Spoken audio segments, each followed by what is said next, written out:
Hi guys! Ngayong araw ay 16th of February. Nung nakarang araw nasa negative 3 lang, pero ngayon negative 18 na naman. Kala ko maging warm na kasi palapit na yung spring, 'di ba? So ito lumamig na naman ulit. Nakakapagod na rin. And hatid ko si Alisa sa school, nasa 8 o'clock na dito ng umaga. And pagbalik ko sa bahay at magluluto na naman ako ng lunch.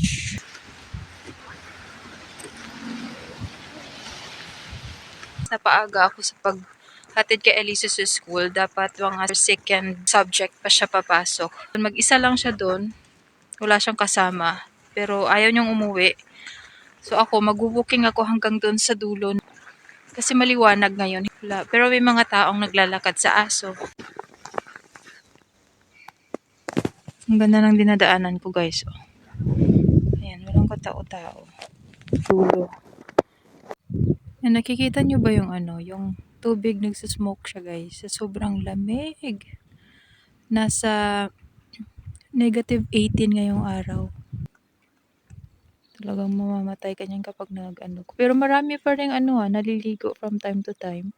Mga athletes yung mga naliligo dyan. Pero mabilisan lang naman. So may nakita akong lalaki dun sa dulo. Hindi na ako magpapatuloy. Uuwi na lang ako. Kasi wala masyadong katao-tao. Hindi ko alam kung saan napunta yung mga matatanda na nasa unahan ko kanina. Lumiko na somewhere. At ako ay bumalik na lang. Dito na ako sa bahay. Mabuti naman ay tumawag si Alisa ulit. Sabi niya, huwag kang mag-alala ma. Meron na akong kasama dito. Nandito na si Palina. Kaklase niya sa school. Napaaga din yata yung dating ko. Nasa 8:48. Ngayon ay magbibihis lang ako at magluluto ng lunch namin. Para kay asawa, magluluto lang ako ng fried potatoes. Tapos sa dalawang bata at para sa akin ay carbonara with chicken. Yun yung lulutuin ko ngayong araw. Magluluto din pala ako ng crepes. Kasi dito sa Russia, kapag paparating na yung spring or papasok na yung spring, mayroon ditong tinatawag na maslenitsa. Sa maslenitsa, halos lahat nagluluto sila ng maraming crepes. Sineselebrate talaga nila sa labas. Tapos meron silang malaking doll.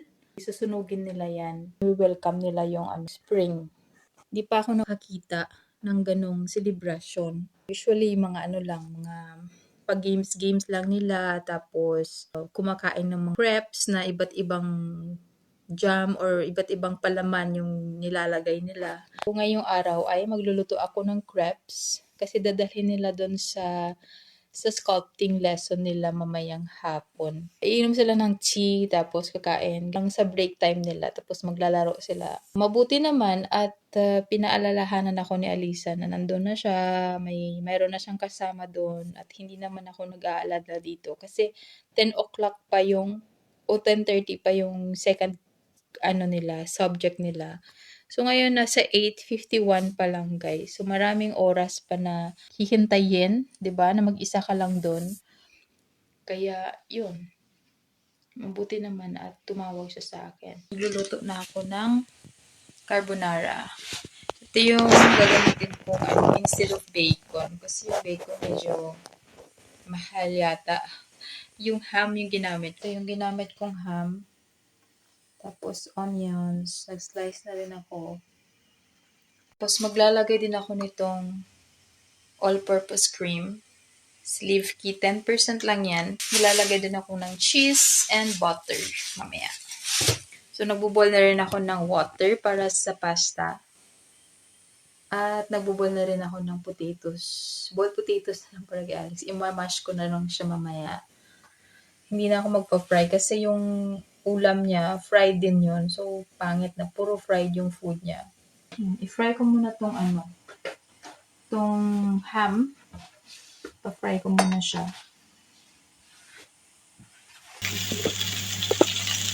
Ito na yung carbonara na niluto ko guys. Ayan, mayroon siyang chicken. Maliwanag na talaga guys. Kasi spring na soon. This is another day. Yung kahapon na vlog ko hindi ko natapos-tapos. Ayan. So ihahatid ko na naman si Alisa sa school.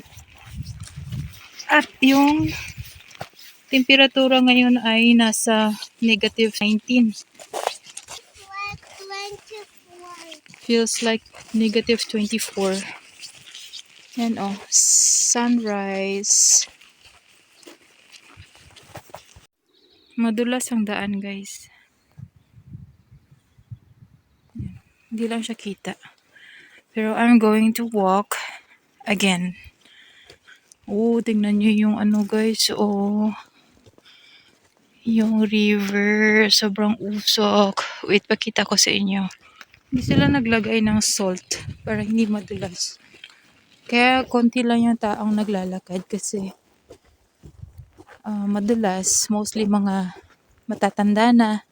At maraming mga taong nadudulas at na-hospitalize. Ayan no, tingnan nyo yung river. Sobrang smoky.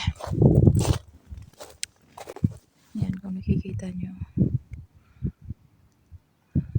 Hindi masyado kita sa sa video pero as in ang lakas ng smoke in fairness.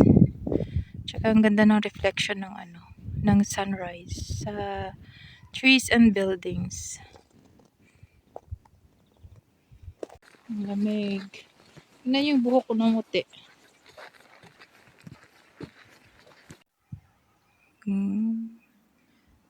Sunrise.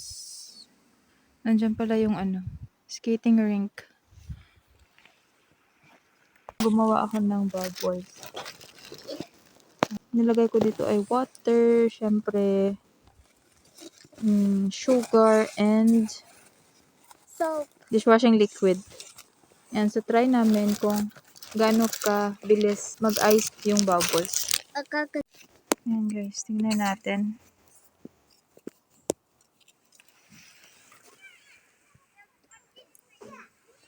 Ayan, tingnan natin kung gaano siya katagal bago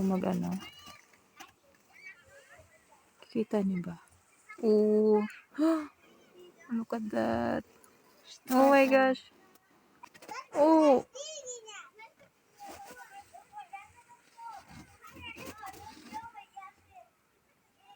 Wow!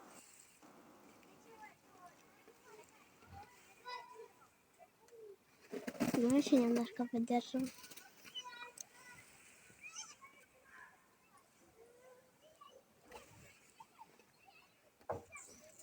Ooh! Para siyang plastic. Sure, dahil niya.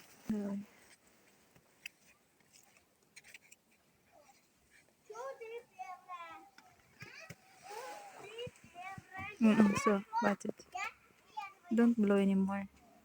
Uy. Hindi siya kita kasi.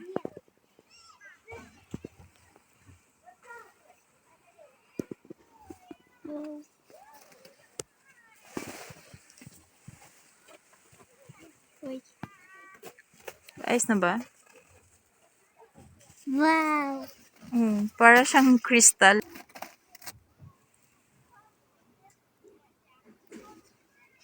Manipis lang siya kasi kaya mabilis siya. Oh, nahulog. Man, One.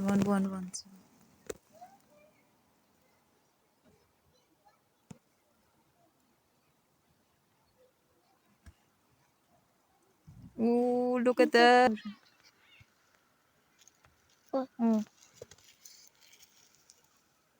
Да как тает. Tayet sразу. Можно руки. Okay, it's snowing again. Kung nakikita nyo, it's snowing. Today is February 19, Thursday. Grabe, hindi nakita yung guys, yung bridge doon. Ang lakas ng snow. Walking with the dog and then pick up Alisa from school.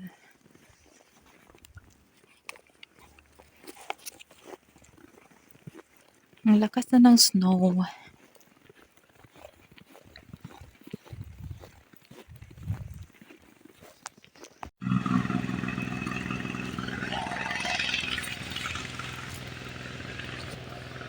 На домашнее задание. То есть 2 домашних задания. Ay. Вот. Она позвала Полину Хренову.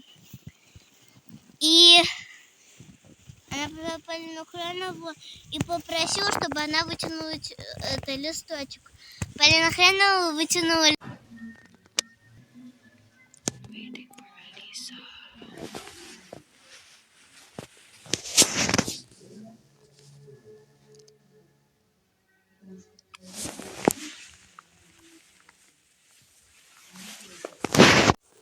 Today is March 4.